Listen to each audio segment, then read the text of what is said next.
13 साल से सेवाएं दे रहे हैं अपनी अथक सेवा कंस्ट्रक्शन विभाग में। और अंबिकापुर से छत्तीसगढ़ से हैं आप। आनंद भाई जो मुरली सुनाए हम सभी को ट्रांसपोर्ट विभाग के अंदर हैं, जो 15 साल से समर्पित रूप से शांतिवन में ही सेवा दे रहे हैं। रायपुर छत्तीसगढ़ से हैं आप। संतोष भाई आवास निवास 18 साल, संतोष भाई 18 साल से हैं आप भी। कोरबा छत्तीसगढ़ से हैं। और भास्कर भाई जी जो कि सीनियर है उम्र में, 51 इयर्स की हैं, तो आवास निवास में 21 साल से सेवाएं दे रहे हैं। वो शांति कुंज हम लोग को मिलता रहता है ना, माताओं को, बहनों को। और नासिक महाराष्ट्र से हैं आप। आनंद भाई आवास निवास 18 साल बाबा के यज्ञ में समर्पित रूप से सेवाएं दे रहे हैं।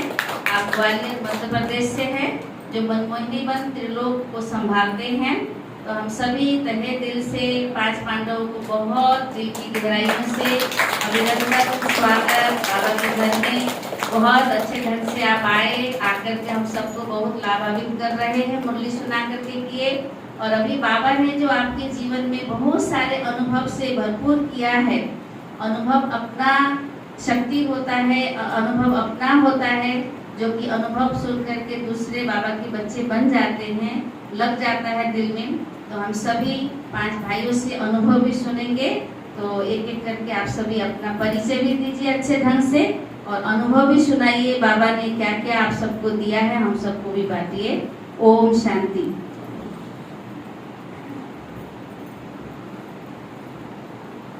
ओम शांति।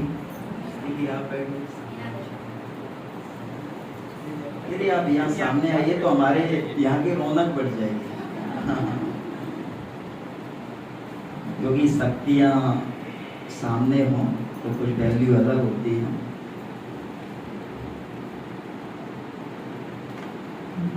आज से बाबा से मुलाकात हुई, ज़्यादा नहीं पर थोड़ी बात हुई। शिव बाबा से पूछा ये लोग कैसे हैं, तो शिव बाबा बोले दोस्ती बना के रखना, ये तो बिल्कुल मेरे जैसे ही हैं। तो आप शिव बाबा समान आत्माएं हैं। तो आज जैसे बाबा ने मुरली में कुछ आपको क्लियर हुआ, वो 2-3 शायद क्लियर बात नहीं हुई तो उसको एक्सप्लेन कर देता हूँ। जैसे बात आई मूलचंद, मूलचंद नाम जानते हैं आप? साकार जो बाबा हमारे लखीराज बाबू, उनके चाचा जी थे जो दान देते थे। तो बाबा बोला ना मूलचंद दादा जो दान करते थे। दूसरा बाबा ने एक एग्जाम्पल दिया, बच्ची जो पेपर में उसने लिखा गीता का भगवान शिव है, तो उसको नापास कर दिया। तो किसका उदाहरण है? वेदांती दीदी का। वेदांती दीदी का, पता है ना? और अभी वेदांती दीदी कहाँ सेवाएं संभाल रहे हैं? साउथ अफ्रीका, और शेरनी जैसी सेवा करते हैं, योग का प्रयोग करते हैं, बहुत अच्छे, जो सोचते हैं वो करते हैं। क्योंकि कई उनकी अगर आपने स्टोरी सुनी हो, क्योंकि वो एरिया ऐसा है, लेकिन वहाँ योग बल का बहुत अच्छा प्रयोग करते हैं। एक बार बताते उनके घर पे वो आ गया डाकू, चोर, लुटेरे होते हैं ना, बंदूक लगा दी। तो ये तो बाबा पे नीचे है, हाँ मार ले, किसको मारेगा? शरीर को मारेगा, बस बाबा बैठा है तो वो भी चला गया, नतमस्तक हो गया। एक जगह गए थे, वहाँ बारिश नहीं हो रही थी, बहुत समय से अकाल पड़ा हुआ था। तो वहाँ के मीडिया वालों ने जैसे ही वो विमान से उतरे कि आप बारिश लाए हो, तो उन्होंने बोला बारिश? अरे यहाँ बारिश नहीं होती है, तो आप यहाँ आए हैं बारिश लाए हो? तो फिर कोई जवाब नहीं दिया, फिर चले गए। तो बोलते बाबा आप करवाओ, प्रत्यक्ष जो भी करवाना हो। बाबा को इन्होंने धुन लगा दी। तो देखते हैं रात को दरवाजा बहुत तेज तेज खटखटा रहे थे, आवाज आ रही थी तेज तेज। तो बोलते कौन? तो पता पड़ा दरवाजा खुला, तेज बारिश हो रही है। तो वहाँ हाईलाइट में सेवा हो गई कि ब्रह्मा कुमारी बहन आई और बारिश लेके आई। तो मैंने ये योग के प्रयोग हैं। क्योंकि बाबा ने बोला आप रूहानी पंडे हो और रूहानी पंडे एडवाइजर हो, और तुम्हारा कार्य क्या है? सबको मंजिल पर पहुंचाना, रास्ता बताना, कौन सी? मुक्ति और जीवन मुक्ति की मंजिल। तो वही तो सेवा करनी है। और जैसे दीदी ने बोला अनुभव सुनाओ, तो सबसे बड़ा तो अनुभव यही, हम ब्राह्मण बन गए, शूद्र से ब्राह्मण। इससे बड़ा अनुभव क्या होगा? सबके अपने अपने अनुभव हैं, लेकिन अनुभव में, जीवन में परिवर्तन, जो पहले नहीं किया वो अभी करते हैं, जो इम्पॉसिबल था वो पॉसिबल हो गया, वही तो अनुभव है। और ये कैसे किया? बाबा की कमाल है। बाबा है तो जीवन बदल रहा है, हम बगले से हंस बन रहे हैं। तो अनुभव में, जैसे लौकिक में बात करता हूँ, तो जैसे मकर संक्रांति होती है, हमारे दादाजी शरीर मकर संक्रांति में छोड़े तो मकर संक्रांति का त्योहार नहीं मनता था। तो उस समय इसका जन्म हुआ, तो तब से मकर संक्रांति शुरू हो गई। और एक प्रथा थी हमारे घर में, एक ना एक पीढ़ी में कोई संत बनता था, कोई ना कोई रहता ही था संत। तो इस पीढ़ी में कौन बनेगा? तो बाबा ने बना दिया उन्हें को। और ज्ञान में भी इस उम्र में बाबा ने पकड़ा, जो यंग लाइफ थी, 11th में पढ़ रहा था उस समय बाबा ने टचिंग किया। और बाबा ने लौकिक में स्कूल चलता था, तो बहुत अच्छी बाबा ने उस समय सेवाएं कराई, क्योंकि नशा तो बहुत चढ़ा था शुरू में। और वो नशे की ऐसी कमाल थी, जैसे वो 7 डेज कोर्स दिख रहे हैं पिक्चर, ये पता नहीं था मेरे को बड़े बड़े पिक्चर मिलते हैं। तो बुक्स मम्मी लेके आई जब, तो वो बुक्स को जब पढ़ा तो इसके ड्राइंग करता था मैं, बड़े ड्राइंग लगा लगा के स्कूल में लगाया सब जगह। तो जो भी आते थे बच्चों के पेरेंट्स, तो मैं उनको समझाता था। ट्रैफिक कंट्रोल पूरे स्कूल में चालू किया था। और स्कूल के सिलेबस में भी 2 किताबें डालती थी, बाल नैतिक शिक्षा जो चलती है और अच्छे बच्चे।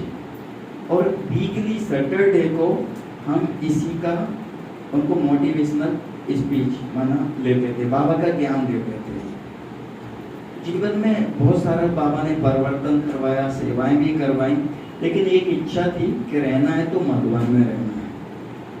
तो बस वो संकल्प ही सारा करता है। जो आप संकल्प करेंगे वो बाबा पूरा करता है। क्योंकि हम कहाँ बैठे हैं? कल्प वृक्ष की जड़ों में बैठे हैं। कहानी तो सुनी है ना, एक व्यक्ति ने संकल्प किया तो सब हाजिर हो गया, खाना पीना सब हवन बन गए, एंजॉयमेंट सब। लेकिन वो उसको डर लगा तो भूत बोला खा जाएगा। तो ऐसे ये कल्प वृक्ष के नीचे बैठे हम, जो संकल्प करेंगे बाबा पूरा करता है। इसलिए सोच के भी नेगेटिव संकल्प करना नहीं है, हमेशा शुद्ध संकल्प, तो सबका परोपकार हो, सबका कल्याण हो। ये तो भक्ति में कहते हैं ना, लेकिन हमें यहाँ प्रैक्टिकल करना है अपने को, क्योंकि बहुत बड़ी जिम्मेवारी है विश्व सेवा की। लेकिन पहले स्वयं की सेवा करना है। स्वयं की सेवा शुद्ध संकल्पों से भरना है। कोई संस्कार हमें परेशान तो नहीं करता, तो वो स्थिति बनाना है। बाबा ने आज बोला ना, अनपढ़ी माताएं, तो बाबा अनपढ़ ही बना रहे हैं। बाबा ये बोलता सब भूल जाओ दुनिया का। बोलते ना माता हमें पढ़ना नहीं आता, लेकिन बाबा तो अनपढ़ बना रहा है, सब भूल जाओ। फिर भी हम कितने महान हैं। पढ़ा लिखा होता तो बुद्धि वहां जाती है ना, और नहीं पढ़े तो बस क्या आता है, बाबा बाबा बाबा, यही धुन चलती है राम नाम की। और पढ़े होते हैं तो कुछ कुछ और चलता रहता है होती में। तो मैं अनपढ़ बनना है कहाँ से? ये दुनिया संसार से। हम सबसे श्रेष्ठ हैं। जैसे दुनिया में 3 सत्ताएं होती हैं, राय सत्ता है, धर्म सत्ता है और विज्ञान सत्ता है। तो राय सत्ता में हम देख रहे हैं, यहाँ सीएम होता है, पीएम होता है, एमएलए एमपी सब पद पर बैठते हैं ना कुर्सियों पर। लेकिन सबसे श्रेष्ठ हम हैं। सभी हैं श्रेष्ठ। अगर वो लोग कहें हम आपको सीएम बना देते हैं, आप ये ज्ञान छोड़ दो, सभी धारणाएं खत्म करो, वहां नहीं जाना है, तो मानेंगे आप? तो फिर महान कौन हुए? सीएम से भी मान हुए, तो ये नशा रहना चाहिए। राज सत्ता, तो हमें स्वयं पर राज्य करना है, पहले कर्मेंद्रियों पर राज्य करना है। कहाँ बैठना है? सभी कहाँ बैठे हैं अभी? हाँ, और कहाँ बैठे हैं? गोद में बैठे हैं। और कहाँ बैठे हैं? जब राज सत्ता की बात है तो सभी अपने अकाल तख्त पर बैठे हैं, कर्मेंद्रियों के मालिक है ना। तो इस स्वयमान में रहना है। तो राज सत्ता में भी हम सबसे महान हैं, सबसे श्रेष्ठ हैं। और जब धर्म सत्ता की बात करते हैं, धर्म सत्ता में आज बहुत मेरा तेरा युद्ध चल रहा है ना। तो धर्म सत्ता में जैसे देखें थे अष्टांग योग सिखाएंगे। अष्टांग योग में मूलाधार चक्र है, मणिपुर चक्र है, स्वाधिष्ठान चक्र है, अनाहत चक्र है, विशुद्धाय चक्र है, आज्ञा चक्र है और सहस्त्रार चक्र है। नीचे से शुरू होता है ना, और यहाँ पूरा कर देते हैं वो। लेकिन हमारा पहला पार्ट कहाँ से शुरू हो रहा है? यहाँ से। उनका यहाँ लास्ट हो रहा है और हमारा यहाँ से शुरू हो रहा है। तो सबसे श्रेष्ठ कौन हुए? और धर्म माना सिखाता है धारणाओं को। धारणा कौन सी है? आज बाबा ने बोला ना, दीवालों पे लिख दो। क्या लिखना है? सेंटरों पे लिखा रहता है ना, बी राजयोगी पवित्र बनो, योगी बनो। बी राजयोगी, बी योगी लिखा रहता है। तो सबसे बड़ी धारणा हमारी कौन सी है? पवित्रता, जो संसार में असंभव समझते हैं और यहाँ नेचुरल है। तो धर्म सत्ता में भी हम कौन हैं? श्रेष्ठ हैं। और विज्ञान सत्ता की बात करें, आई नए नए आविष्कार कर रहे हैं। एआई कितना एडवांस है। अभी जो मुरली का सॉन्ग चला वो एआई के थ्रू, तो एडवांस है। मोबाइल घर घर में आ गया, बहुत एडवांस में जा रही है टेक्नोलॉजी। सूर्य चांद तारागण, विज्ञान कहाँ तक पहुंचाते हैं आपको? सूर्य चांद तारागण तक, उसके पार तो नहीं पहुंचाते। लेकिन यहाँ तो उससे भी बाहर चले जाते हैं और सेकंड में चले जाते हैं। तो विज्ञान सत्ता में भी हम बच्चे श्रेष्ठ हैं। तो तीनों सत्ताओं में श्रेष्ठ हैं कि नहीं? तो वो नशा हमें रखना है। जैसे बाबा ने आज वरदान दिया, सर्व संबंधों का अनुभव करेंगे तभी हम निरंतर योगी, सहज योगी बनेंगे। हम श्लोक तो गाते रहते हैं, तुमेव माता पिता तुमेव, तुमेव बंधु सखा तुमेव, तुमेव विद्या द्रवणम तुमेव, तुमेव सर्वम देव देवा। लेकिन उसका अनुभव नहीं करते। सर्व संबंधों का अनुभव अगर नहीं करेंगे तो बुद्धि हमारी अंत में वहीं जाएगी। सबसे पहला संबंध कौन सा है? सबसे पहला बाबा का, पिता का संबंध। पिता है तो फिर ऑटोमेटिकली वर्षा हमें मिलना ही है। तो बाप का संबंध रखना है बहुत अटूट बाबा से। और दूसरा संबंध शिक्षक का। शिक्षक बन के तो पढ़ाई पढ़ाता है रोज मुरली, कोई होगा रोज सुनाएगा। भगवान रोज क्या करता है? मीठे बच्चे मीठे बच्चे मीठे बच्चे कह के मीठा बना रहा है। बन रहे हैं कि नहीं सभी? ऐसे कोई कहेगा मीठे बच्चे? आप भी अपने बच्चों को रोज कहते हो कि मीठे बच्चे मीठे बच्चे।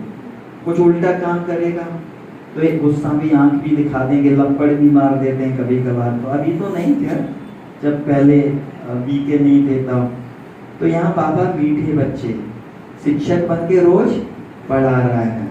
और वो पढ़ाई से क्या बनते हैं? बैरिस्टर, वकील, डॉक्टर, यही बनते हैं। और इस पढ़ाई से कौन बनेगा?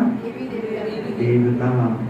आप कहते हैं ना दूसरों को ज्ञान देते, चलो वो स्कूल में चलते, यूनिवर्सिटी में पढ़ाई पढ़ने के लिए माताएं बताती हैं देवता बनेंगे। अच्छा, तो कोई कोई हंसते भी हैं, अरे ये देवता बन जाएंगे। उसके लिए तो कितने वेद शास्त्र पढ़ना पड़ता है। तो भगवान कितना सहज में मिल गया। तो शिक्षक बन के हमको पढ़ाई पढ़ा रहा है। और अगला संबंध सदगुरु। सदगुरु बन के रास्ता दिखा रहा है। मतलब सीकरण तो देते हैं कि किसी को बताना नहीं, लेकिन बाबा ने यहाँ कौन सा मंत्र दिया है? बाबा को दूसरा मध्याजीवा। मध्याजीवा माना मध्याजीवा माना विष्णु है, मध्य माना स्वर्ग को भी याद करना है। तो ये बाबा से सदगुरु का संबंध। और नेक्स्ट संबंध बाबा से कौन सा होगा जी? मेरे तो 8 संबंध है ना। हाँ, सखा। सखा माना हमारा दोस्त है। हाँ, और जैसे संबंध की बात करते हैं, हम परिवार में कोई नहीं बताते बातें, लेकिन दोस्त को सारी बातें बताते हैं। तो भगवान को क्या बनाना है? दोस्त। कुछ भी बात है लेकिन उसको जरूर बताना है। कुछ भी टेंशन हो, बाबा के कमरे में बैठ जाओ, ये लिख के दे दो। तो बाबा को दोस्त बना के रखना है। तो बाबा क्या बोलता है? जब भी मुश्किल आए दिल से कहना मेरा बाबा, मीठा बाबा आ जाओ। तो बाबा आ ही जाता है, हाजिर हो ही जाता है। तो बाबा से दोस्त का संबंध। और कौन सा रखेंगे? भाई का संबंध। भाई होता है ना अपना, तो भाई हमारी पालना करता है, हर एक प्रकार से खड़ा रहता है, हिम्मत देता है। तो भाई का भी संबंध हो। और नेक्स्ट साजन का। बुद्धि कहाँ जाती है? साजन में जाती है, नहीं तो अधूरा लगता है। तो हमें भी सिर्फ साजन के साथ में रहता है। वही तो हमारा श्रृंगार कर रहे हैं ना। जब साजन के पास जाते हैं तो कैसे जाते हैं? श्रृंगार होके जाते हैं ना। तो हमें सजनी है ना, तो सजनी के ऊपर कोई बोझ नहीं होना चाहिए, हल्के होना चाहिए। साजन साथ में ले जाएगा सिर्फ साजन, और सजनी पर बोझ हो तो साजन को हंसी आएगी ना, एक ऐसी सजनी मिली है, ये तो कुली मिल गए हमको बोझा उठाने वाले। तो साजन के साथ बहुत हल्कापन, बहुत प्यार रखना है हमको, श्रृंगार अपना करना है। और नेक्स्ट संबंध बच्चा का। बच्चा तो वो सोमान में तो हम रहते ही हैं ज्यादातर, हम बाबा के बच्चे हैं। तो बाबा से ये जो सारे संबंध हैं ये जोड़ के रखना है, तो उससे फिर हमें सुखद अनुभूति होगी। जो बाबा ने बोला ना, सब संबंधों का कोई भी एक संबंध की कमी हुई तो अंतमति सुगति। ये नहीं सोचना हमारा बच्चा नहीं है, हमारा युगल नहीं है, हमारी बहन नहीं है, हमारा भाई नहीं है। तो बाबा से सर्व संबंधों का अनुभव बहुत सहज रीति से करना है। तो यहाँ बाबा के घर में बहुत अच्छा लगा, बहुत लाइट है आप। और दीदी तो कितने रिलैक्स रहते हैं, एकदम इजी सॉफ्ट है दीदी।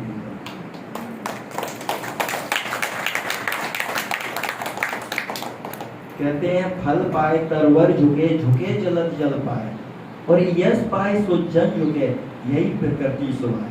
दीदी का कुछ नेचर ऐसे ही लगता है जैसे वृक्ष होता है ना, फलों को पाकर झुक जाता है, सागर नदियों को पाके शांत हो जाता है। ऐसे ही जो सज्जन लोग होते हैं उनकी जितना महिमा करेंगे उतने वो शांत रहते हैं और बहुत निर्माणचक है। यही सबसे बड़ी महानता है। तो ये भूमि बाबा की बहुत विशेष भूमि है। यहाँ आते हैं हम रिफ्रेशमेंट होने के लिए। तो यहाँ सेंटरों की सेवाएं भी हैं और आसपास का विजिट का भी चल रहा है। और मधुबन में यहाँ सेंटरों पे आके हमें बहुत अच्छी एनर्जी मिल जाती है।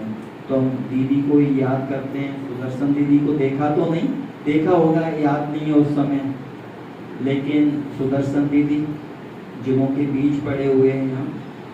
और केसर दीदी वो हैं शायद सीनियर दीदी हमारे हैं, और दीदी कपूर भी ऐसे संभाल रहे हैं। आदि रत्नों को हम याद करते हुए तो आप सबको नमन, वंदन, अभिनंदन, ओम शांति।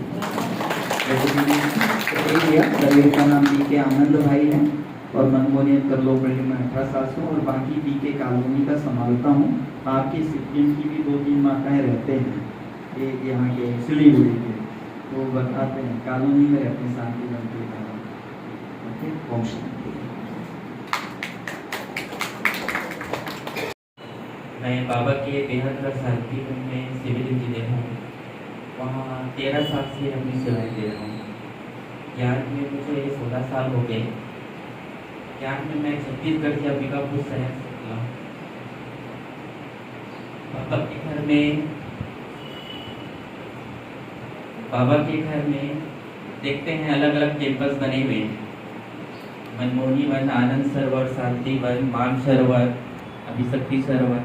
तो सभी कैंपसों की जो ड्राइंग, उसकी प्लानिंग डिजाइन वो कंस्ट्रक्शन डिपार्टमेंट से ही फाइनल होता है। पूरी वहाँ बाबा के इंजीनियर्स आर्किटेक्ट की पूरी टीम है, वो टीम पूरी प्लानिंग करते हैं। तो उस डिपार्टमेंट में मैं 12 साल से सेवाएं दे रहा हूँ। उसमें खासकर मानसरोवर अभ्यक्त में बाबा ने सेवा के निमित्त बनाया। वैसे ड्रामा हम भाइयों को यहाँ सिलीगुड़ी लेके आया आप सबके बीच, तो ये तो फिक्स है कि कल पहले भी हम मिले थे, वो रिपीट हुआ है ना। कल पहले भी मिले थे, वो रिपीट हुआ। देखिए सिलीगुड़ी में हजारों लाखों आत्माएं हैं, लेकिन कुछ मुट्ठी भर आत्माएं बाबा के घर में बैठे है ना, लाखों आत्माएं। तो उस अलमाइटी बाबा की हम थोड़ी से मुट्ठी भर आत्माओं पर भगवान की नजर पड़ी है ना, भगवान की नजर पड़ी, तभी हम यहाँ बैठे हैं। ईश्वर के घर है, ईश्वरीय जन्म है हमारा, ये ब्राह्मण जन्म। तो भगवान की हम पर नजर पड़ी तो हम कितनी महान आत्माएं हैं। जरूर हमारे अंदर कुछ विशेषता है, तभी उस परमात्मा अलमाइटी बाबा ने हमको चुना। देखिए दुनिया में भी क्या होता है, इलेक्शन होते हैं, चुनाव होता है, लेकिन हम यहाँ इलेक्शन हमारा थोड़ी हुआ है, हमारा क्या हुआ है, सिलेक्शन। और सिलेक्शन किसने किया है, स्वयं भगवान ने हमको सेलेक्ट किया है।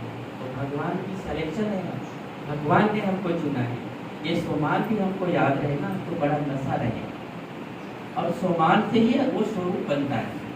सोमान ही हमारा स्वभाव में आता है, और सोमान से ही हमारी स्मृति चेंज होती है, और स्मृति से ही हमारी स्थिति बनती है, और उसी से फिर संस्कार परिवर्तन होते हैं। तो ब्राह्मण तो बन गए, बाबा के बन गए, तो बाबा आकर हम बच्चों को बहुत बड़ी जिम्मेवारी दिया है। क्या जिम्मेवारी दिया है बाबा ने,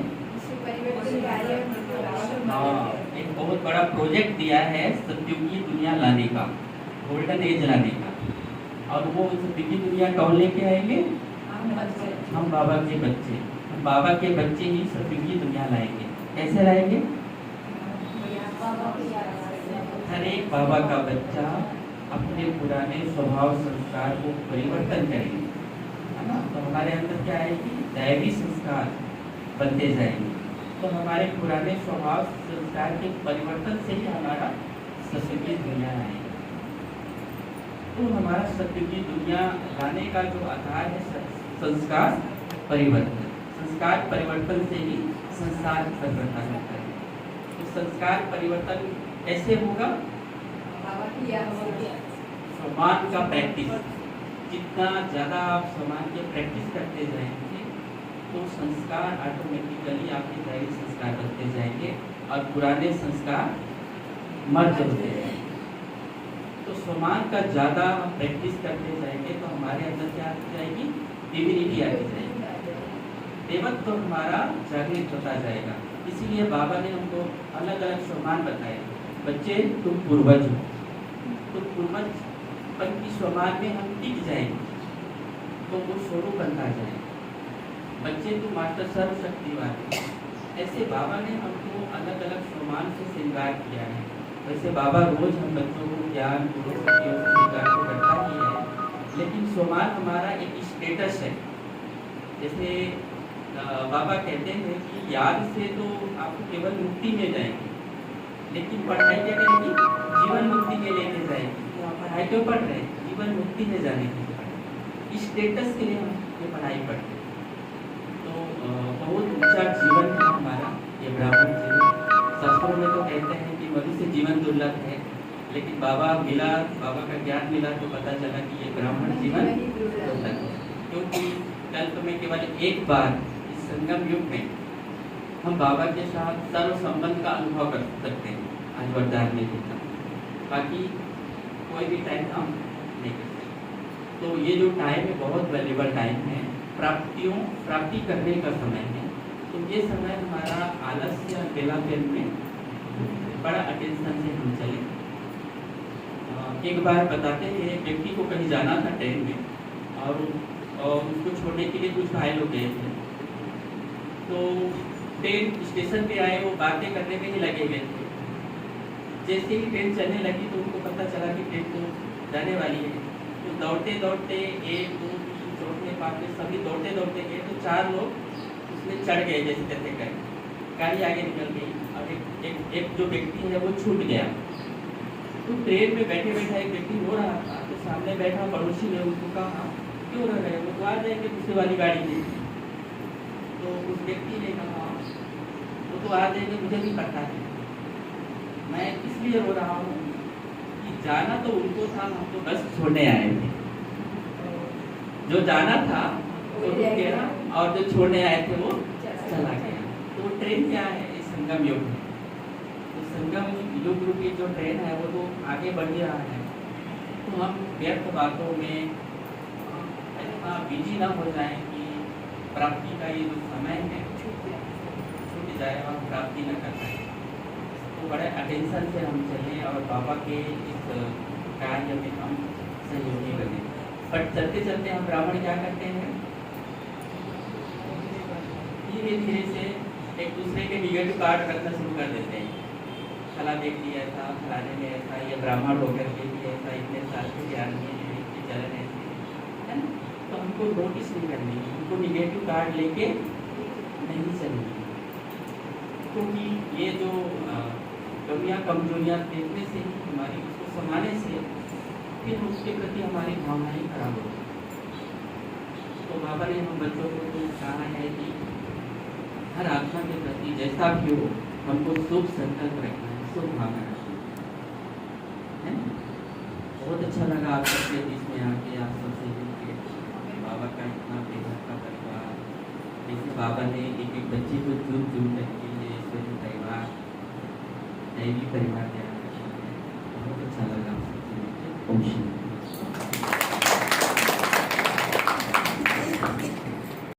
शुरू में जब समर्पित नहीं थे, तो जैसे आप लोग जाते हो सेवा करने मधुबन, तो हम भी शुरू में मधुबन जाते थे। तो मधुबन में जाते थे, कभी 1 महीना सेवा करते थे, कभी 2 महीना करते थे, कभी 3 महीना करते थे। तो मुझे फिर लगा मैं तो पूरा निर्बंधन हूँ, 2 भाई हैं हम लोग और मैं आसानी से समर्पित हो सकता हूँ।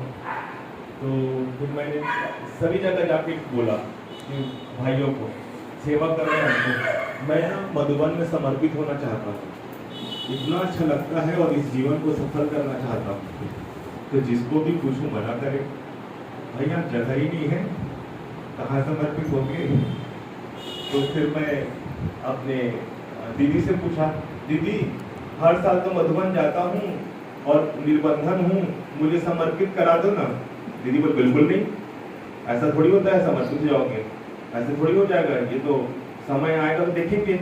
और दीदी को ऐसा लगता था कि ये यही सेवा करे, वो जाए नहीं। और मैं पहले था बड़ा दुखी, बाबा के पास गया, बाबा यहाँ मैं समर्पित होना चाहता हूँ, हर साल आता हूँ, दूसरे लोग भी तो समर्पित हो रहे हैं, उनको कैसे कर दिया, मेरे को होने नहीं दे रहे हो करके। तो लास्ट तक कोशिश करते रहा, मुझे समर्पित होने को कोई छुट्टी दे नहीं, इधर दीदी नहीं दे रहे और मधुबन में कोई भाई मना कर देते, जगह ही नहीं बोले। तो थोड़ा सा फिर मैं सोचा कि अब तो कोई मतलब नहीं है, किसको कितना बोलूँ। और ऐसे तो नहीं है कि जबरदस्ती रह के समर्पित करा दो बोलूँ, ऐसा भी तो हो नहीं सकता, क्योंकि रूल रेगुलेशन तो बने हुए हैं, आज भी बने हुए हैं, देखा होगा आपने। फिर मैं जैसा तैसा बाबा को बोला, बाबा मुझे समर्पित होना है, कैसे भी करके आप मुझे समर्पित करा दो। फिर मैं उस समय दीदियों ने भी डांटा, फिर वहाँ के लोगों ने भी बोला नहीं टाइम हो गया, 2 महीना हो गया, भर जाओ, यहाँ थोड़ी परमानेंट रहना है। तो फिर मैं घर आ गया। घर आने के बाद मेरे अब संकल्प में हट गया, बाबा को दे दिया और संकल्प में हट गया कि अब मैं समर्पित हो पाऊंगा कि नहीं हो पाऊंगा। बाबा को तो लेटर लिख के आ गया था। तो कुछ समय के बाद अब मैं तो पूरी तरह से ये सोच लिया था कि मुझे तो अब कोई रास्ता ही नहीं, दीदियों ने मना कर दिया, वहाँ के भाइयों ने मना कर दिया, तो कौन मुझे समर्पित करेगा। तो फिर इसी तरह से कुछ समय पश्चात दीदी के पास एक कॉल आया कि मनमोहनी वन कॉम्प्लेक्स बन रहा है, वहाँ 25 भाइयों की आवश्यकता है, जो भी भाई है तुरंत भेजो, तुरंत। तो दीदी ने कहा देख तू इतना दिन से बोल रहा था ना समर्पित होने के लिए, आज अभी के अभी तू जा, नहीं तो कभी नहीं हो पाएगा। सोचिए अचानक हमारी दीदी ने कहा अगर आज तू नहीं जा पाएगा ना तो जिंदगी में दोबारा नहीं जा पाएगा। तो वो दिन एकदम अचानक, और घर में किसी को बताया नहीं, दोस्तों को भी किसी को बताया नहीं, घर में सिर्फ इतना मिला कि 2 महीना सेवा के लिए मैं जा रहा हूँ। तो मैं इस तरह से मधुबन पहुंच गया, और वहाँ तो जरूरत थी, आप देख रहे हैं मनमोहनी और कॉम्प्लेक्स बन रहा, तो वहाँ सारे भाइयों की जरूरत थी। ये जो आनंद भाई हैं और मैं हूँ, ऐसे 25 से 30 भाई आए हुए थे। तो फिर हम सेवा करने के लिए, समर्पित होने के लिए आ गए। फिर समर्पित होने के लिए सेवाएं भी मिली। अब यहाँ समर्पित तो हो गया, अब सेवा क्या मिली? रात को 1 बजे उठ के चाय बनाना है। हालत खराब मिली। शुरू सेवा भी मिली, मैं उससे पापा समर्पित तो करा दिया, आज तक तो मैंने इतना सुबह उठा ही नहीं 1 बजे रात को, वो भी इतना वजन चाय बनाना है 5-6 हजार लोगों का। अरे मैं बोले क्या है ना बाबा, एक तो समर्पित हुआ, एक तो इतना वजन काम होगी, रात को 1 बजे उठना है। तो फिर मैंने बड़ों को बोला कि मुझे सेवा चेंज करा दो, नहीं कर पाऊंगा। तो बोले समर्पित होने आया हो ना, जो सेवा यूथ हो ना, तो ऐसे थोड़ी है कि आप ये सेवा नहीं करोगे। देखो समर्पित होने के लिए शुरुआत है, आप यही करो, दूसरा नहीं चलेगा। अब शुरू सेवा के हाथ माथ जल जाए मेरा चाय का 2-3 बार हाथ जल जाए, इधर जल जाए, कभी इधर जल जाए। मैं सोचू बाबा मैं कैसे, आपने तो समर्पित कराया है लेकिन आपने ऐसे कितना कठिन सेवा क्यों दे दिया है। फिर बड़ों को मैं बोलूँ तो बोले नहीं, कोई रास्ता नहीं है, सेवा करो, दिल से करो, इतना यूथ हो आप, उस समय भी यूथ ही थे, और आप ऐसा करोगे थोड़ी होगा, जो सेवा मिला उस पर करो। फिर बाबा के पास गया तो बाबा ने कहा कि बच्चे, मतलब बाबा के कमरे में गया, बाबा को बोला तो बाबा ने कहा बच्चे ये आपके कमजोर मन की रचना है, आपको अगर बड़ों ने दिया है तो ये आप कर सकते हो। तो बाबा ने इस तरह बाबा के कमरे में गया तो संकल्प आया मेरे को। फिर उसके बाद मैंने सेवाएं करना शुरू कर दिया। फिर सेवा करते करते मुझे संकल्प आया, बाबा ये मधुबन में आया हूँ, मुझे तो केवल सेवा ही करने को मिल रहा है, किसी को तो मैं ज्ञान सुना नहीं पा रहा हूँ, मैं संपर्क संबंध में नहीं आ रहा हूँ, मैं तो सिर्फ खाली 4 बजे चाय बनाता हूँ और दोपहर भर सो जाता हूँ, फिर उठता हूँ, फिर चाय बना के सो जाता हूँ। बाबा मैं क्या करूँ, मैं खाली ये काम धंधा खाली कर रहा हूँ ना। मुझे किसी को, एक होता है ना कि सेंटर में रहने वाले लोग ऑलराउंडर होते हैं, बाहर में रहने वाले लोग ऑलराउंडर होते हैं, किसी को ज्ञान सुनाना, किसी से मिलना जुलना। ये क्या है, रात को उठो उल्लू की तरह चाय बनाओ और दिन को फिर सो जाओ, फिर शाम को 3 बजे उठो चाय बना के फिर आराम। तो फिर मैं बाबा को बोला कि बाबा ऐसा ऐसा हो रहा है सेवा में, तो क्या किया जाए। तो फिर उसके बाद मुझे एक चांस मिला, भाई साहब ने कहा कि ऐसा है एकोमोडेशन ऑफिस में जरूरत है एक कंप्यूटर वाला भाई का, तो आपको कंप्यूटर आता है? तो मैंने बोला भाई जी पहले आता था, अभी तो मुझे सिखाओगे तो मैं सीख जाऊंगा। अब वो एकोमोडेशन ऑफिस में आया, अब एकोमोडेशन ऑफिस में आया तो दीदी को पता चला एकोमोडेशन ऑफिस में आया, अरे कहाँ फंस गया रे तू। मैं बोला क्या हुआ दीदी, अरे इतना माथा पच्ची है, सेवा को छोड़ो वहां का। मैं बोला दीदी ये तो अच्छा है ना, कंप्यूटर पे चलाऊंगा। अरे कितना माथा पच्ची है, कैसे करेगा तू इन लोगों के सामने, इतना डीलिंग करना, इतने लोग सुनाते हैं, इतने लोग आते हैं, कैसे संतुष्ट करेगा, फिर तो पूरा तो कर ही नहीं पाएगा बोले किसी भी कीमत पर। एकोमोडेशन तो आप जानते ही हैं कितनी लंबी लाइन होती है। और फिर उसमें अब जब एकोमोडेशन सेवा मिली तो एकोमोडेशन में मेरा जो ज्ञान योग था वो छूटने लगा। मैं बोलूँ क्यों, क्योंकि आपने देखा होगा कि जब रात को, हफ्ते में 3 दिन रात को ड्यूटी होती है, अब रात को सेवा में बैठा हूँ तो अमृत वेला करना चाहता हूँ, 2 बजे से लंबी लाइन, और लोग कहाँ कमरा के बारे में चिल्ला रहे और अमृत वेले का समय हो रहा है। मैं बोला बाबा मुरली में कब सुनूंगा। तो फिर बाबा ने कहा कि ऐसे ही कर्म योग करते रहो। फिर उसके बाद में देखा मैं मुरली का टाइम में भी मेरे को सेवा लग गया, उस समय भी लंबी लाइन, मुरली भी कुछ समझ में नहीं आ रहा था क्योंकि सुन ही नहीं पा रहा था। न तो अमृत वेले के टाइम में लंबी, दिल्ली वाले 2 बजे रात को लाइन लगा देते हैं, आप देखना मुरली के समय में कई जगह के लोग लाइन लगा देते हैं, भीड़ लगती है। मैं बोलूँ बाबा यहाँ पर पुरुषार्थ करने आ रहा हूँ, पुरुषार्थ कुछ भी नहीं हो रहा है। फिर ऐसी तरह से हम जब दादियों से मिले, बड़ों से मिले ना, तो उन्होंने कहा कि जो व्यक्ति है ना वो मजबूत व्यक्ति है, वो समस्याओं में भी अवसर ढूंढ लेता है। और आपका टाइम कोई वेस्ट तो नहीं जा रहा है ना, आप यज्ञ सेवा में दे रहे हैं ना। दीदी दादियों ने ऐसा कहा, दादी जानकी ने कहा कि आप यज्ञ सेवा में दे रहे हो ना समय, तो यज्ञ सेवा का समय टाइम वेस्ट थोड़ी हो रहा है। मुरली सुनने को नहीं मिल रहा, अमृत मिलने नहीं मिल रहा, ऐसा मैं सोच करके मायूस हो रहा था। तो दादियों ने तो बोल दिया तो मैं निश्चिंत हो गया। अब मैं अपना अलग समय पर योग करने लगा। तो जैसे कि मान लीजिए कभी भीड़ होती है, 2 बजे से भीड़ होती है तो 1 बजे से उठ के योग करने लगा। कभी 4 बजे भीड़ होती है तो 5 से 6 योग करने लगा। इसी तरह दिन में मुरली सुनाने लगा। फिर धीरे धीरे, मैं आपको शॉर्ट में ही सुना रहा हूँ, फिर धीरे धीरे मैं बाबा को बोला, बाबा ये दिन भर क्या है, खाली कंप्यूटर में लोगों को पर्ची काट के देते रहो। खाली ज्ञान योग तो हो रहा है, लेकिन कुछ ऐसी भी सेवा हो जिससे कुछ कोर्स करा पाऊँ मैं, किसी को, मुझे भी लगे कि मैंने इतने लोगों को बाबा का बच्चा बनाया है। वो तो पता नहीं चलता, खाली की सेवा कर रहे हैं, सेवा कर रहे हैं, सेवा कर रहे हैं। तो ऐसे ही कुछ समय पश्चात आपको पता हो फिर कोरोना काल आ गया, क्योंकि मुझे तो केवल 18 साल था, तो कोरोना काल आया। कोरोना काल में मुझे बहुत चांस मिला सेवा करने का। उस समय पर मैं थोड़ा IT फील्ड से होने के कारण मेरे को इन चीजों में बहुत दिमाग चलता था। तो उस समय मैंने बाबा को बोला भी था कि बाबा यहाँ तो रहते हैं, लेकिन दिन भर करुणा सेवा है, दिन भर एक तो मेंटली सेवा है और फिजिकली सेवा भी होता। तो उस समय जब कोरोना काल आया, तो उस समय बाबा ने मुझे एक अपॉर्चुनिटी दी। उस समय जब मैंने ऑनलाइन में जूम का, मुझे ना बहुत सारे ऑफर आने लगे कि हमें कोर्स कराओ भाई जी, हमें कोर्स कराओ, हमें कोर्स कराओ, हमें कोर्स कराओ। तो वो बाबा का मुझे संकल्प याद है कि बच्चे तो चाहता था ना कि कुछ कर पाए। अब वो समय तो सिर्फ कोरोना काल था, उस समय तो सारे सेंटर, सारी यज्ञ की सेवा बंद हो गई। तो वो समय फिर मेरे को बाबा ने चांस दिया कि बच्चे अभी तू चाहता था ना कि कुछ ज्ञान सुनाए, कितने लोगों को निकाले, कोर्स कराए।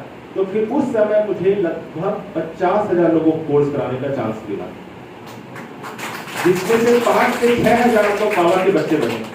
क्योंकि उस पर फिर मेरे साथ बहुत सारे एक टीम सी बन गई। टीम में फिर बड़े बड़ों को बुलाना भी शुरू किया और जूम में इस तरह से सेवा हुई कि इतने सारे लोग गए। तब मुझे लगा कि हाँ, मैंने भी तो कुछ बाबा के बच्चे बनाए हैं, मैंने भी तो कुछ निकाला है। नहीं तो आता है ना मुरली में अक्सर कि बच्चे तुमने कितने वाक्समन बनाया, तुमने कितने लोगों को कोर्स से निकाला। तब मुझे थोड़ी संतुष्टि हुई, हाँ मैं मधुबन में रहता हूँ, पुरुषार्थ करता हूँ, अच्छा हूँ। फिर उसके बाद कुछ समय पश्चात मैं सेंटर गया। कुछ समय मतलब काफी समय हो गया मधुबन में रहते। फिर सेंटर में गया तो दीदी ने समझा आपने तो अच्छा हो गया है, पुराना हो गया है, चलो एक पब्लिक प्रोग्राम करते हैं। तो पब्लिक प्रोग्राम कर दिया दीदी ने। मुझे भी लगा मैं तो पुराना हूँ, बहुत अच्छा बोल सकता हूँ। तो पब्लिक प्रोग्राम के दौरान बहुत भीड़ थी, लगभग 300 लोग थे। शिवरात्रि का समय था, बड़े बड़े लोग बैठे थे। मुझे तो अनुभव नहीं था। पब्लिक प्रोग्राम के समय दीदी ने मेरा नाम पुकारा, बोलने के लिए बोला, और मेरे लिए तो पहली बार ऐसे था प्रैक्टिकल, इतने सारे लोगों के सामने बोलना। बोलते बोलते अटक गया, कांपने लगा, इतने सारे गेस्ट बैठे हुए थे। फिर मुझे लगा ये क्या हो रहा है, ये मैं बोल नहीं पाया। फिर एकदम सांस रुक गए, मैं चुपचाप बैठ के ना कुछ बातों को समेट करके परिचय दे करके बैठ गया, फिर शांत हो गया। फिर और भी थे गेस्ट, वो बोलने लगे। वो दिन मुझे बहुत खराब लगा। ये यज्ञ में आया, दीदी ने कुछ बोलने के लिए बोला और मैं अटक गया। तो बहुत बुरा लगता है, इतनी 300 की सभा है और बोलते बोलते अटक गया।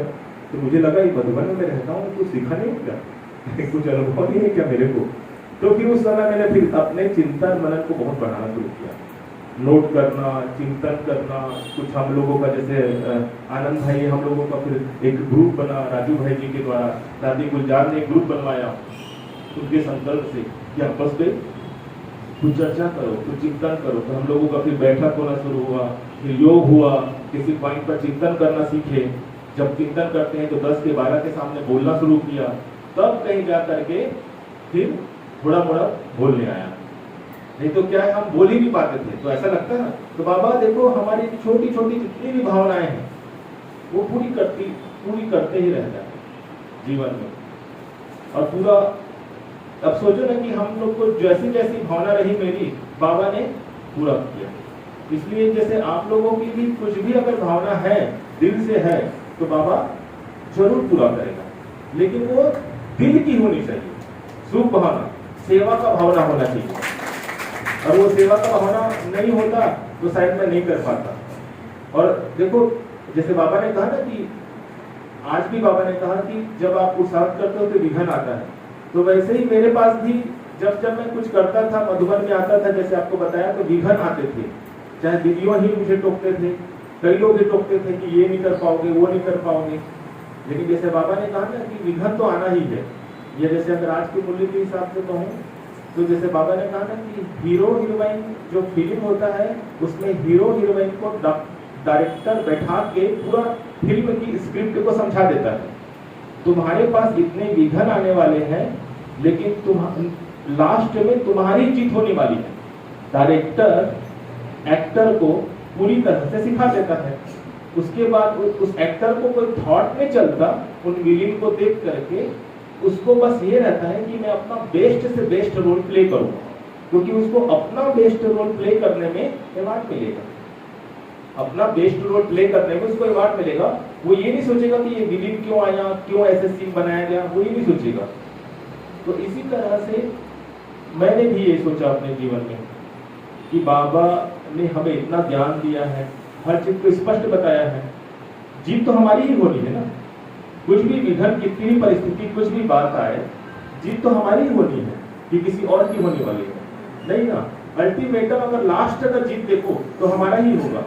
तो इस तरह से बाबा ने हमारे हर संकल्प को पूरा किया, और इस तरह से हमारा सेवाएं में भी, जो पहले मैं इरिटेट हो जाता था, या सेवाओं में जैसे जिस तरह से भीड़ होते थे, लोगों को समझना पड़ता है, लोग भी 3-4 दिन 5 दिन थके हुए आते हैं, वो भी कभी क्या ऊंची आवाज में बात करते हैं क्योंकि बेचारे थके हुए हैं। तो पहले मेरे को समझ नहीं पाता था, लेकिन बाद में समझ में आया, और उन लोगों को फिर डील करना, तो धीरे धीरे बाबा ने सब सिखा दिया। क्योंकि हमारे भाई साहब भी फिर बोलते हैं ना कि आप लोगों के कारण साल भर में कोई शिकायत आ ही नहीं रही है, कैसे डील करते हो कि शिकायत नहीं आ रही है। तब हमें लगा कि बाबा ने हमारे अंदर, जब हमें पूछा गया तो हम बोले नेचुरल हो गए हमारे लिए। तो जो एक बड़ी बड़ी एक फेस करने वाली बातें थी, लेकिन बाबा ने हर चीज को सहज कर दिया। तो इस तरह से बाबा हमारे जीवन का जो अनुभव है बहुत गहरा, अच्छे से हमें अनुभूति है। ऐसी आगे बढ़ते बढ़ते हमारी दिनचर्या भी एकदम परफेक्ट हो गई। ज्ञान योग की दिनचर्या भी एकदम परफेक्ट है। इतना बिजी शेड्यूल होते हुए भी बाबा ने हमारी दिनचर्या को अपने आप ही सेट करने का तरीका बता दिया। तो दिनचर्या भी फील होती है और बहुत अच्छा अनुभव भी होता है। ज्ञान योग का, और हम लोगों का एक ग्रुप है राजू भाई के द्वारा जिस आनंद भाई है, तो हम लोग अलग अलग तरीके से, नवीन नवीन तरीके से भिन्न भिन्न प्रकार के पुरुषार्थ करते ही रहते हैं। उस ग्रुप में बहुत कम लोग हैं, 80 से 90 लोग हैं, लेकिन अलग ही पूरे लगन से पुरुषार्थ करते रहते हैं।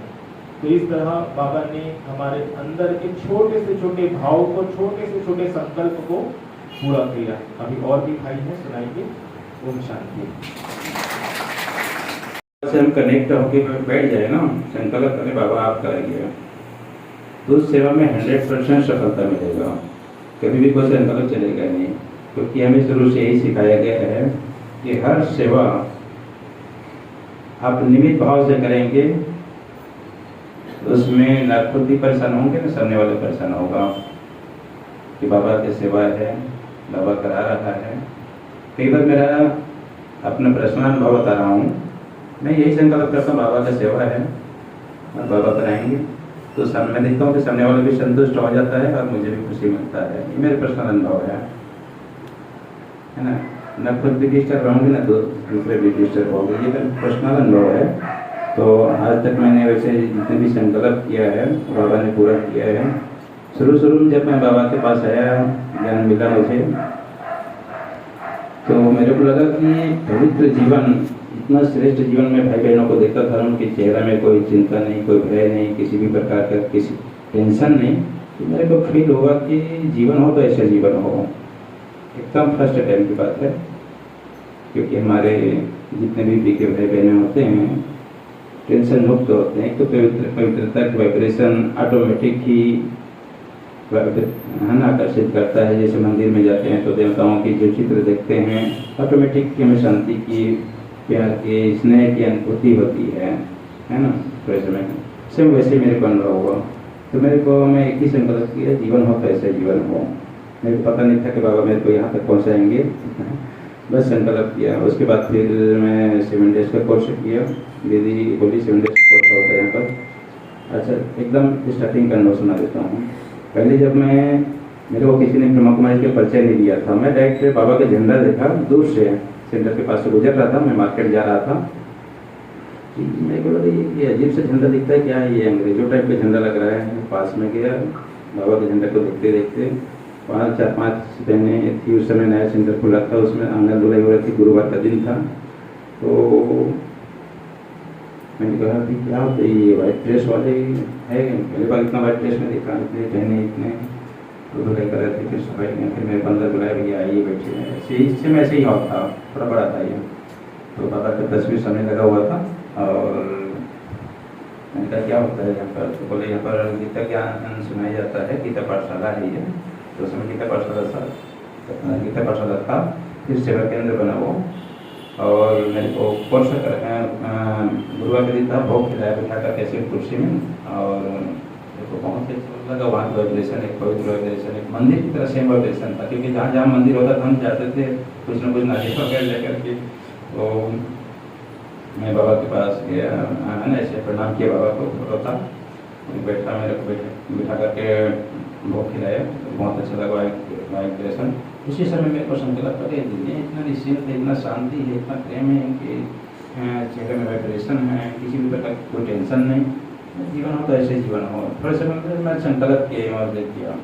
उसके बाद फिर बोले दीदी क्या आइए 7 डेज का कोर्स कराते हैं। मैं दूसरे दिन के बाद गया हूँ। सारे ज्ञान मेरे को धीरे सारे जो चित्र थे वो धीरे धीरे मेरे को समझ में आता गया, क्योंकि मेरे जीवन वैसे भी सात्विक था। मैंने किसी भी प्रकार का कुछ नहीं खाता था, मेरा सात्विक था। बाबा ने शुरू से सात्विक रखा है, हमारे परिवार में भी जो सब सात्विक लोग हैं नित्य। तो सारी चीज़ मेरे को समझ में आते गए। फिर बोले मुरली सुनाएंगे आपको। मैंने कहा ठीक है। तो मेरे को पता नहीं था कि बाबा का ज्ञान की मुरली होती। तो मैंने कहा दीदी आप तो आज मुरली सुनाने वाले थे, तो यही ज्ञान की मुरली भैया, ये इसी को हम सुनाते हैं। परमात्मा के महावाक्य है। मेरे को धीरे धीरे समझ में आता गया फिर दिल से। फिर बीच बीच में कहीं भी सेवा होता था तो एक बार रायपुर शांति सेवा की बात है, रायपुर की बात सुना रहा हूँ मेरे को। तो रायपुर छोटे सेंटर में मिल गया था उस समय। जब बड़े सेंटर में प्रोग्राम होता था रायपुर में शांति सरोवर में, तो वहाँ भाई लोग ले जाते थे साथ में, चलो हमारे साथ ऐसे करके। वहाँ देखते इतने वाइट ड्रेस में इतने फरिश्ते चमक रहे हैं इतनी, और सबके मन में एक दूसरे के प्रति शुभ भावना, प्यार की भावना, स्नेह की भावना, सहयोग की भावना, और सब कुछ सिखाते थे। ऐसे ऐसे सेवा होता है यहाँ पर, है ना। तो हम लोग की सेवा में और सेवा भी किए। फिर रजू भाई का भट्टी था उस समय, और सूरज भाई को भी भट्टी मिल गए। तो उसमें मेरे एक वरदान मिला, आप वो निर्लक्ष्य दे और जिनकी मुस्कान देकर भक्त आत्माओं के दुख हर लेती है। ये मेरे को एक वरदान कार्ड मिला। मेरा भगवान हमको ऐसा बना रहे इतना। आज भी मैंने कार्ड रखा, पहला कार्ड मेरा था। तो उसके बाद फिर मधुबन आने का जब हुआ, दीदी बोली अभी 1 साल हो गया आपको मधुबन चलना है। मैंने कहा ठीक है, सब तैयारी किया, गैस वैस खिलवाया, सब तैयारी किया। उसके बाद फिर मधुबन आई। मधुबन में देखिए इतनी बड़ी दरबार हॉल, इतनी विशाल, आसमान को छूते हुए, और सबकी चारों तरफ फरिश्ते वाइब्रेशन है ना, जितना वाइब्रेशन आता है बाबा घर के अपनापन का, सबके भाइयों बहनों के सहयोग की भावना जो थी वो पहले था ही। मैं तो फिर बाबा से मिले, बाबा महावा के चला। तो उस महावाक्य में एक दो बाबा महावाक्य शब्द था। वैसे हर जो लोग बाबा संबोधित करते हैं, मुबारक देते हैं, थैंक देते हैं, प्यार देते हैं, तो बाबा के महावाक्य ये था कि बच्चे आए हैं बाबा घर में, स्वागत है बाबा घर में, और आप बच्चों ने जो सेवा किया वो कई जन्मों के लिए आपका भाग्य जमा हो गया। रिटर्न बाबा बोलते हैं ना, अब एक महावाक्य में बुद्धिदत्त जी करने जब आते थे, 2005 की बात है यह। तो मैंने कहा मैंने कुछ किया नहीं है, खाया पिया और कुछ हमने जमा तो किया नहीं, कुछ दान वान तो किया नहीं हमने। तो मैंने देखा भगवान, हम 15 दिन की सेवा में आए थे, सेवा का टर्न था 500 के ग्रुप में मैं आया था, हमारे सेवा का टर्न था रायपुर वालों का उस समय। मैंने कहा हमने कुछ किया तो नहीं, मैं जमा तब समझ में आया कि हम थोड़ा भी सेवा करते हैं, उसके बाद के उसका बाबा बहुत रिटर्न देता है, बहुत महत्व रखता है। तो वो मैंने संकल्प किया बाबा कि यहाँ तक तो एकदम बढ़िया, बहुत अच्छा है, और इतने भाई बहने सब खुश हैं। और मैंने एक संकल्प आया कि हमारे उधर नज़दीक सेवा केंद्र नहीं है, और सेवा केंद्र भी होना चाहिए, और मेरे को एक बार मधुबन में रहने की चांस मिल जाए, मेरा भी जीवन कितना अच्छा बन जाए। बस संकल्प किया था मैंने, और कुछ नहीं बोला, किसी को कुछ नहीं बोला मैंने। उसके बाद हम आगे अपने कारोबार में फिर जुड़ गए, फिर अपने घर में। फिर जस्ट ही मैं अपने नज़दीक वाले भाई से बोला अपने गाँव के कि हमारे तहसील है, यहाँ पर सेवा केंद्र होना चाहिए, तो क्यों ना हम यहाँ पर प्रयास करें, कुछ सेवा करें। तो बोला ठीक है करते हैं।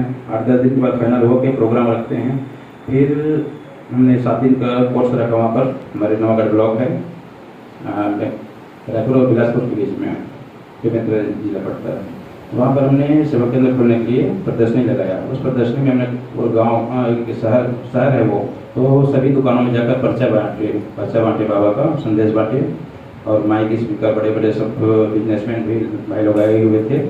तो सबने ऐसा सेवा की। मेरे सेवा का लगन देख कर भाई लोग बोला, तो कैसे सेवा इतना अच्छा यहाँ कर रहे हो, अरे चाहो तो आप मधुबन भी जा सकते हो। उन्होंने संकल्प किया, मैंने कुछ नहीं किया, किसी को कुछ नहीं बोला। अब वैसे भी अपने बंधन आत्मा हो, है ना, तो आप चाहो तो हम आगे बात करते हैं। मैंने कहा ठीक है कीजिए, है ना। तो वहाँ से बाबा ने मेरे, देखो मैं संकल्प किया था, किसी को कुछ बोला नहीं था, बाबा ने वो संकल्प किया, पूरा किया। और मधुबन में जब हम आए तो उतना तो ज़्यादा कुछ आता नहीं था। बाबा ने सब प्रकार की सेवा सिखाया हमको, और सेवा में मैं देखा कि हर प्रकार के बाबा सफलता प्राप्त कराते हैं। हमारे ट्रांसपोर्ट में भी इतने भीड़ लगते हैं, तो मैं बाबा से संकल्प करता हूँ, बाबा है ना, इतनी आत्माओं को संतुष्ट करना है और उनको अच्छा व्यवस्था मिले। इस प्रकार से बाबा को व्यवस्था संकल्प करता हूँ। बाबा कहीं न कहीं आत्माओं को संतुष्ट कर देता है। ये मेरा शुरू से अभी तक का भाव है कि जैसा हम बाबा को साथ रखेंगे। अभी भी भाई जी ने बोला कि मुरली सुनाना है, दीदी बोल रही है, तो मैंने बाबा को यही बोला, बाबा से रोज, बाबा मैं तो निमित्त हूँ, आप सुनाना जो भी सुनाना है, आपके बच्चे हैं। बस मैंने संकल्प किया, पता नहीं आप लोगों को क्या अनुभव हुआ, मेरे को पता नहीं, वो तो बाबा है और आप जाने, है ना। लेकिन मैंने इसी संकल्प किया, बाबा को बोला था, बाबा मुरली सुनाइए, मैं तो निमित्त मात्र हूँ। तो इस तरह से मैं संकल्प करता हूँ, बाबा को पूरा कर देता है। मेरे शुरू से लेकर आज तक का अनुभव है। ओम शांति। Thank you.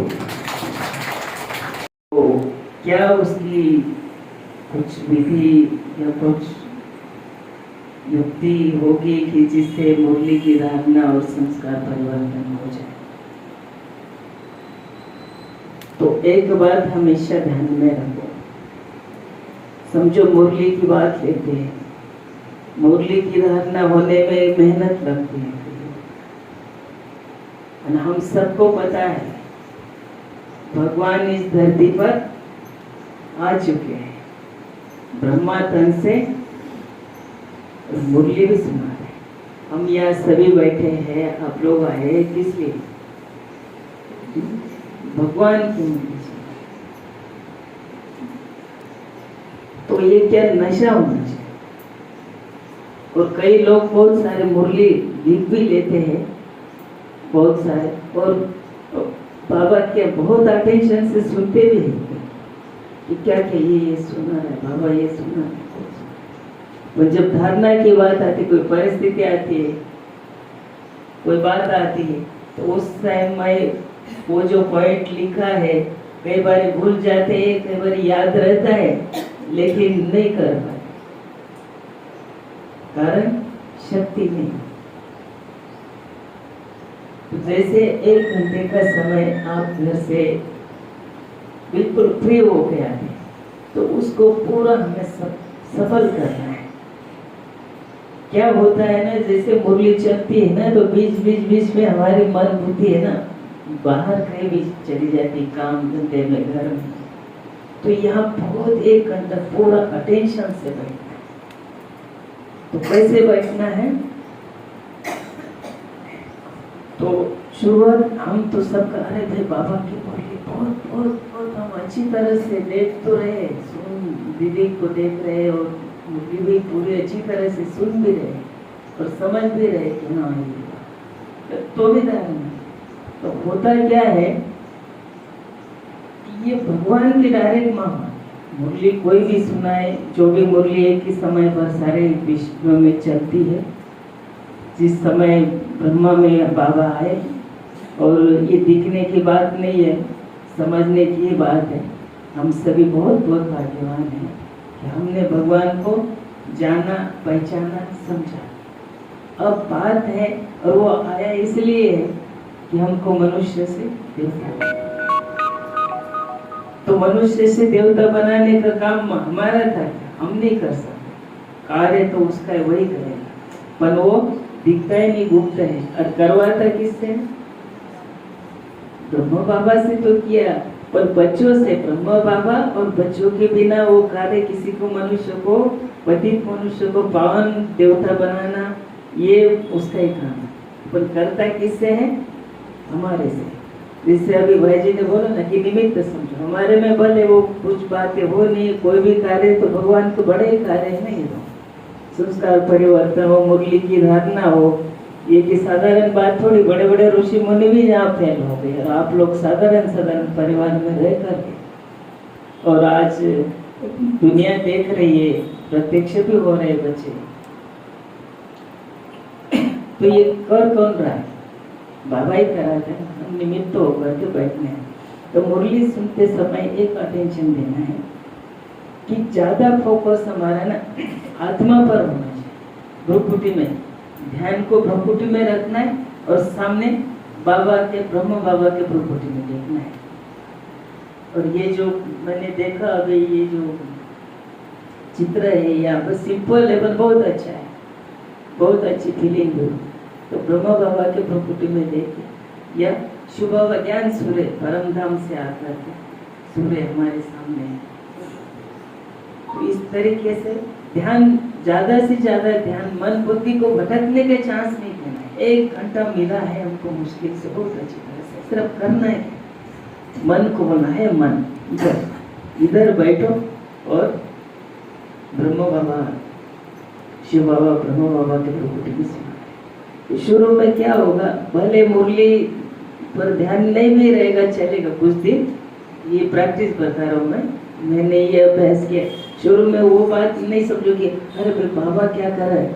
तो शुरू में ये दोनों बातें हमको जजमेंट नहीं होगा भाई, एक तो सुनना भी है, राज शरीर आत्मा होकर के भी बैठना है।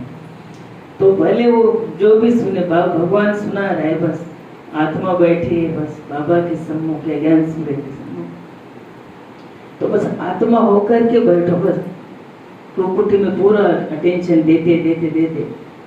भले मुरली नहीं भी समझ में आएगी तो चलेगा, पर इतनी खुशी, इतना आनंद होगा ना आपको कि आत्मा होकर के बैठने से ही धारणा होगी। आत्मा होकर के बैठने से ही जो खुशी मिलती है ना, कि लगता है कि भगवान आकर के मेरे लिए पड़ा है। तो इतनी खुशी, इतना सुख मिलता है, नशा चढ़ जाता है। और फिर ऑटोमेटिक नशा चढ़ने से ऑटोमेटिक, अरे भाई कौन बोल रहा है, एक एक भगवान के रतन मना, क्या रतन बोलते उसको, ज्ञान रतन बोला है। जीवन को क्या हीरे समान बना रहा है, देवता समान बना रहा है। ऑटोमेटिक सब अशरीर बिंदु रूप होकर के फोकस वहां डालना है। और जब पढ़ते हैं आप घर जाकर, कभी भी हम क्या ज्यादा फोकस हमारे क्या, बाबा ने क्या कहा, बाबा ने क्या कहा, कितने सालों से कर, अपन वो धारण नहीं होता है ना। सिर्फ पहले फोकस बढ़ भी रहे ना, तो मैं आत्मा यहाँ बैठी है और बाबा की माँ की सुन। पढ़ते समय वही अभ्यास करो। जब सुनते भी हो ना, आजकल यूट्यूब में, इसमें मोबाइल में, उस टाइम भी ये अभ्यास। भले मुरली कुछ भी नहीं, जो भी उस पर ध्यान ही नहीं रखो कुछ शुरू में, बस मैं आत्मा यहाँ सुन रही, बाबा की मुरली सुन रही, बाबा की ज्ञान सूर्य की किरणें समझो कभी सामने सम्मुख। तो देखो थोड़े दिन में आपका डबल काम शुरू। और ऐसा नहीं कि पूरी मुरली भी लिख लिया, हमने समझ भी लिया, दूसरों को सुना भी दिया, फिर धारणा नहीं होता है, क्योंकि ये भगवान की माँ के न होते माँ। इसीलिए पूरी की जरूरत नहीं, हमें एक ही पॉइंट लो, एक पॉइंट को भी। और जब अशरीर ही बंद करके हम जब सुनते हैं ना, तो उसी टाइम सुनते सुनते ही धारण हो जाता है।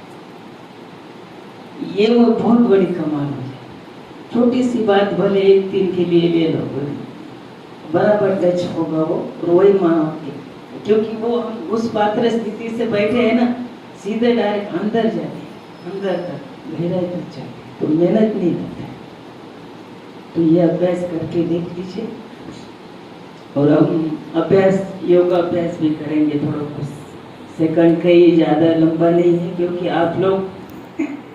हाँ, और दूसरी बात होता है कि जब आप अमृत वेला करते हैं ना, उसी टाइम भी याद करने के आपके पास में 3, जैसे सुबह का 1 घंटा अमृत वेले का, अभी मुरली का 1 घंटा, और शाम को 1 घंटा, चाहे घर पे चाहे यहाँ, ये 3-4 घंटे तो हर एक के पास। तो पहले हमें उसको ही सफल करना, अशरीर। हम क्या ना बहुत 2 बजे से उठ करके फिर एक्स्ट्रा भी टाइम देते, बहुत भट्टियाँ भी कराते, वो सब कुछ करते हैं, कराते। पर मुश्किल कहाँ होती है, क्योंकि जो समय 3-4 घंटे का है ना, वही हमको सफल करना है। फिर जो दिन भर जो काम करते हैं ना, कहीं भी हो, तो उस टाइम आपके पास समय नहीं है, पर लेकिन आपको 10 से 15 सेकंड, 20 सेकंड, 30 सेकंड जरूर मिलेगा। कितना भी कंप्यूटर का काम हो, कितना भी हार्डवर्क हो, किचन की से कुछ 15, 20, 30 सेकंड दिन दूर बस मन को भटकने नहीं दूँ। तो ऐसा एक अभ्यास हम करेंगे। चलिए सभी रेडी हो जाओ कि क्या वाह बाबा, वाह वाह, हमारे 5 पांडव भाई, वाह वाह वाह हुआ ना। टाइम देख रहे हैं कि बहुत देरी हो गया है। आप ये सोचो कि मैं मधुबन हमारे पास पहुंच गया है। पहुंचा है कि नहीं? तो ताली तो बजाओ, पहुंचा है। देखो हम सब मधुबन जाते हैं। मधुबन में एक दादियों की, दीदियों की, वरिष्ठ भाइयों की, दादाओं की क्लास मिलती रहती है हम लोगों को। बाबा ज्ञान तत्वों से भरपूर करते हैं, योग की शक्ति से भरपूर करते, संपन्न बनाते हैं। आज वो दिन हमारे सन्मुख, जैसे हमने अनुभव कर रही थी, मैं डायमंड हॉल में ही सुन रही हूँ, ऐसा लग रहा था। क्योंकि मधुबन सुनने से ही, मधुबन के भाई आ रहे हैं तो ऐसे दिल में जैसे तरंगे उठ जाती है। मधुबन किसका है? बाबा का है। बेहद का घर है, बेहद का यज्ञ है। और उस बेहद के घर, बेहद के यज्ञ से हम बच्चों के सामने सिलीगुड़ी में लाभान्वित करने के लिए, मालामाल करने के लिए, दृष्टि से निहाल करने के लिए हमारे पास, देखिए गायन भी 5 पांडव की ही है और हमारे पास 5 पांडव ही आए हैं, है ना? कोई कम भी नहीं है, ज्यादा भी नहीं है। और 5 पांडव एक से बढ़ के एक है। आप सब जो अनुभव सुने, ये कोई बनावटी, कोई कहानी, कोई किसी से सुना हुआ नहीं। जो बाबा ने हमें अपना बना करके जो अनुभव कराया, वो जो दिल से जो अनुभव किया है, वो दिल से ही आज हम लोग के बीच में वो अनुभव हम सबको मिला है। तो हम सभी बहुत ही भाग्यशाली हैं। मैं और ज़्यादा समय नहीं लूँगी आप सबका।